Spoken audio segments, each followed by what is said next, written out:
বিসমিল্লাহির রহমানির রহিম।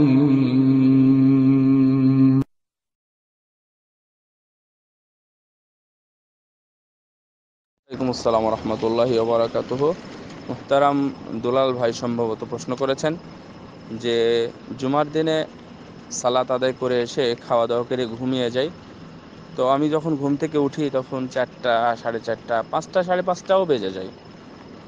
আসর পড়িনি, তো ঘুম থেকে উঠে কি তখন আসর পড়বো না কি করব? জি, উত্তরটা দিয়ে আগে তারপরে বলি কিছু। জি, আপনি তখনই উঠেই সালাত আদায় করবেন, তখন উঠেই সালাত আদায় করবেন। সালাতের সময় যদি পেরিয়ে যায়, যখনই মনে হবে, অথবা ইদা নামা আও নাসিয়া ফালিউসাল্লিহা ইদা যাকারা, সালাত আদায় করবে ভুলে অথবা ঘুমের কারণে যদি দেরি হয়ে যায়, তো সেটা যখনই ঘুম থেকে জাগবে অথবা মনে হবে, স্মরণ হবে, তখনই সালাত আদায় করবে।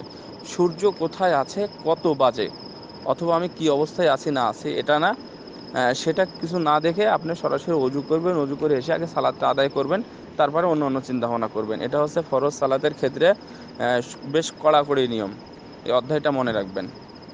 আর দ্বিতীয়ত হচ্ছে যে ইন্নাস সালাতা তানহা আনিল ফাহশাই ওয়াল মুনকার, সকল অপকর্ম, কুকর্ম, ফাহেসা কর্ম যেগুলো আছে সেসব থেকেই মুক্তি দেয় বা নিষেধ করে সালাত। অর্থাৎ সালাত যদি কেউ আদায় করে তাহলে এই সকল কাজ থেকে ইনশাল্লাহ বিরত থাকবে। সালাত তো আদায় করেই যাচ্ছি, তারপরেও থাকি না কেন? আল্লাযীনা হুম আন সলাতিহিম সাহুন, ফাওয়াইলুল লিল মুসাল্লিন আল্লাযীনা হুম আন সলাতিহিম সাহুন, যারা সালাতের বিষয়ে গাফেল, সালাতকে গুরুত্ব দেয় না, সালাতের সময় সম্পর্কে অবহেলা করে, কখন সালাত কখন পড়তেছে, কোন সালাতে কি পড়তেছে না পড়তেছে, কয় রাকাত হলো না হলো, অথবা বসে আছি, ইমাম সাহেব আল্লাহ আকবার বলেছে, হাত বাঁধলাম, বাস ইমাম সাহেবের সাথে আল্লাহ আকবার বলে সালাত শেষ করলাম, এই ইত্যাদি কারণে যখন আমাদের কাছে সালাদটা গুরুত্বহীন হয়ে যায়, তখনই কিন্তু আমাদের এই সালাতের কোনো কাজে লাগে না। সো আমার মনে হয় সালাতের গুরুত্ব দিতে হবে।